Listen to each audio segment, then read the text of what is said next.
আসসালামু আলাইকুম রহমতুল্লাহি ওয়া বারাকাতুহু। সো আমাদের জামাত ইসলামের ব্যানারটা দেখেন এখানে পুড়ে ফেলাইছে 22 তারিখের পরেতে মানে পুড়ে ফেলাইছে।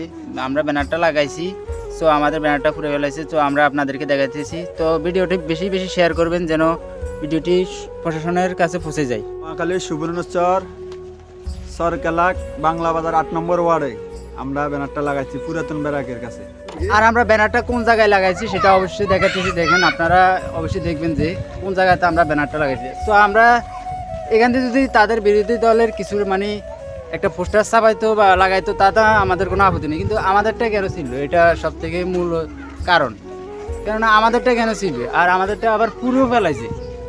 ধরুন এই যে লম্বা গাছ প্রায় এই যে অনেক উপরে, আমরা এই জায়গাতে কিন্তু এই রশিটা টাঙ্গাইছি।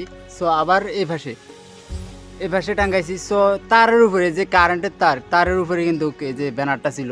সো কিভাবে তারা এই কাজটা করতে পারলো? তারা যদি চাইতো সামনে দিয়ে যে একটা গাছ আছে তাদের ওই পাশে লাগাইতে পারতো, যদি মন চাইতো আরও এই পাশে অনেক গাছ আছে তাদের ব্যানার লাগাইতে পারতো।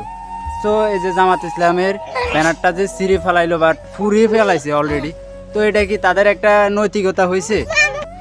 কালকে 22 তারিখ নির্বাচন কমিশনের নির্দেশ, 22 তারিখের থেকে পোস্টার লাগাইতে হবে, ব্যানার লাগাইতে পারবে। তো আমরা কালকে সকালবেলা 22 তারিখ সকালবেলা ব্যানার লাগাইছি। ব্যানার লাগাইবার পরে 23 তারিখ রাত্রে আমাদের জামাত ইসলামের ব্যানারটাকে একদল লোক আমাদের ব্যানারটা জ্বালাই দিছে। আমরা নির্বাচন কমিশনের নির্দেশ মানি, আমরা বাংলাদেশ কাফালার মানুষ, আমরা সৎ এবং আদর্শের লোক। আমরা ব্যানারটা লাগাইছি, এরা আমাদের ব্যানারটা রয়েছে। আমরা সবাইকে বলতেছি যে এই ভিডিওটা সবাই শেয়ার কমেন্ট করে সবার কাছে পৌঁছাই দেন, এবং আমরা এটার যথেষ্ট বিচার চাই যে আমাদের ব্যানারটা কেন জ্বালাইব এরা। এটা তো আমরা সরকারের আইনের নির্দেশ মানছি।